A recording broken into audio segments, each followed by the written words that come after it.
Thanks to Pop Goes the Monkey, my Emperor Spears can get across that battlefield in fashion. Like to know more? Stay tuned.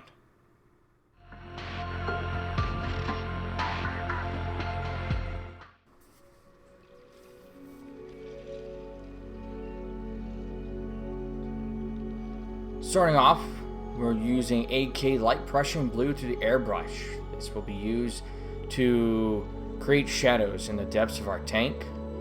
We then follow this by adding some Pro Acryl Sky Blue to do a 30-degree angle over the tank,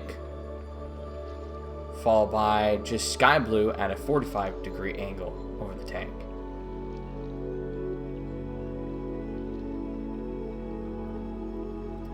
We're going to do some small highlights using a mix of Sky Blue with the Gray Blue.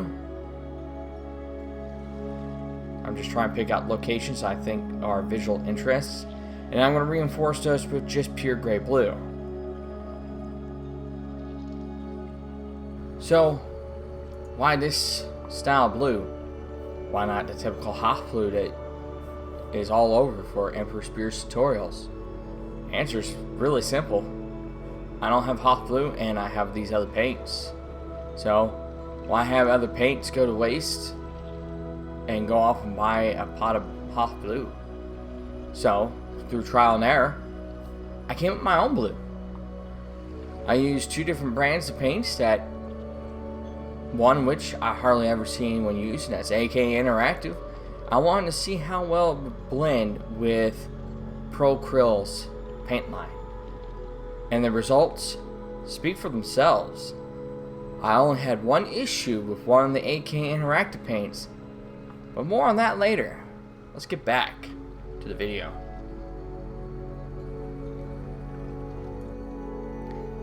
Now that we have the core color, the blue, done, we will now start blocking in everything else. I start off with black, and this is just to find areas that I want to break up from the blue. When blocking in the black areas, such as the front, the symbols, the engine compartments, don't worry about oversplash. Later on, we'll be doing a weathering technique with some oil washes that, once done, your black is just going to look like chips of paint fell off. So don't worry too much.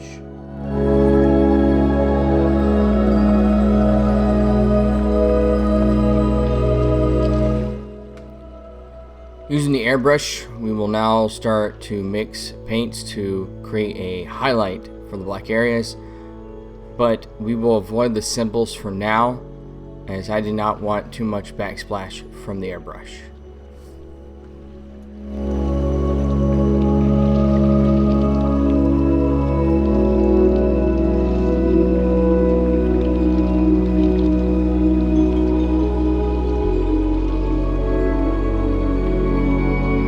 Probably wondering why the switch between the AK Interactive's Intense Black with the Pro Acryl Coal Black.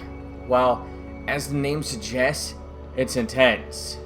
This was one of the few colors that did not want to work well with the Pro Acryl line, and I want to say that was probably due to the pigments. No matter how much gray or blue-gray I had added with it, it did not come out to be the way I wanted it to, so I had to switch blacks. And that's why.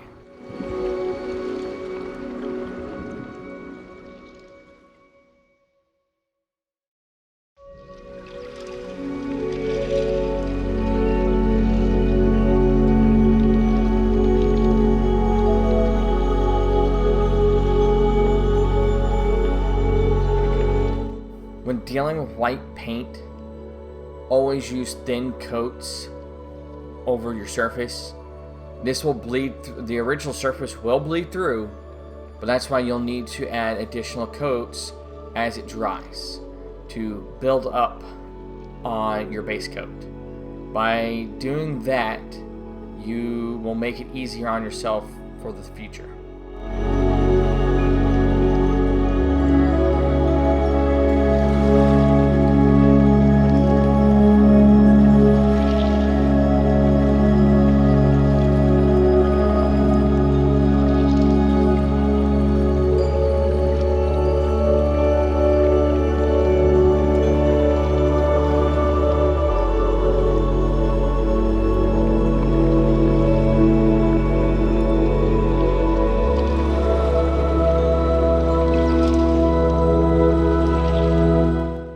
expensive, and as such, I like to reuse a lot of the colors on my palette. This is why, for example, for the lenses and the missiles on the Impulsor tank, I reused Mephisto red for both. Now, later on, I will be using different techniques to pivot those from being the same. And when it comes to using colors for smaller things, such as the metal, I went ahead and tried to find other aspects of this model that I could paint with the steel. Thus, I went ahead and did the handlebars that are exposed, when in actuality, they would most likely have been painted the same color as the rest of the vehicle. After giving the model a gloss coat, I start applying the enamel wash all over the tank. Normally, after it's done drying, I will use a cotton cloth to wipe it down. However, I only got to do one of these before going to work, and so the second one that I'm working on right here, I left for about 10 hours, and as you can see, it does not want to come off. So all I had to do was apply the thinner to the whole model, and as you can see, it wipes right off just fine. The other model that I managed to get to sooner, I will show here in a moment.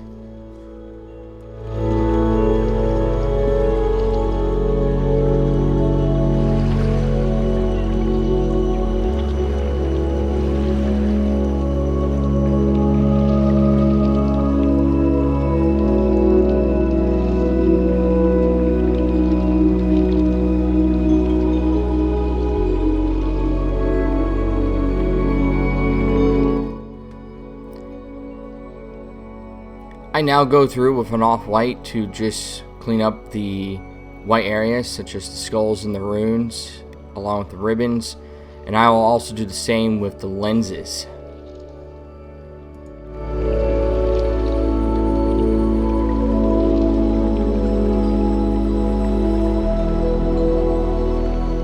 Now that we got most of this all done, it is time for the part I dread the most: edge highlighting. Now, I've been doing this for a long time, and I'm still terrible at edge highlighting. The reason why I love making my tanks look like they've been through the ringer is to make the excuse why I have like the black bleeding over onto the blue, or in the case of some of my edge highlights, why they're kind of sloppy. Usually when something gets worn out, the paint on the edges will either chip or the color will fade. And so by making my tank look all nasty and grimy, I feel like I can get away with my terrible excuse as an edge highlight. That, and sometimes I try to avoid it altogether by using weathering pencils from AK. But for this, I decided not to.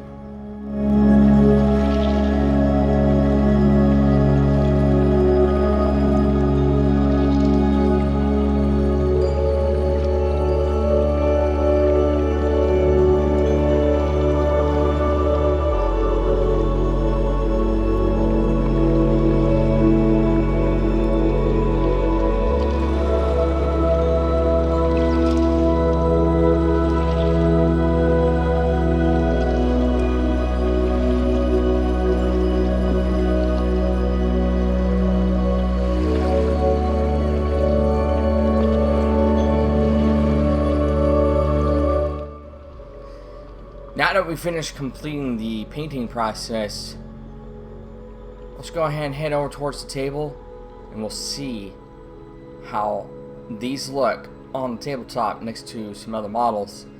And if you want a kit just like this from for your Impulsors, the link to Pop Goes the Monkey will be in the description below.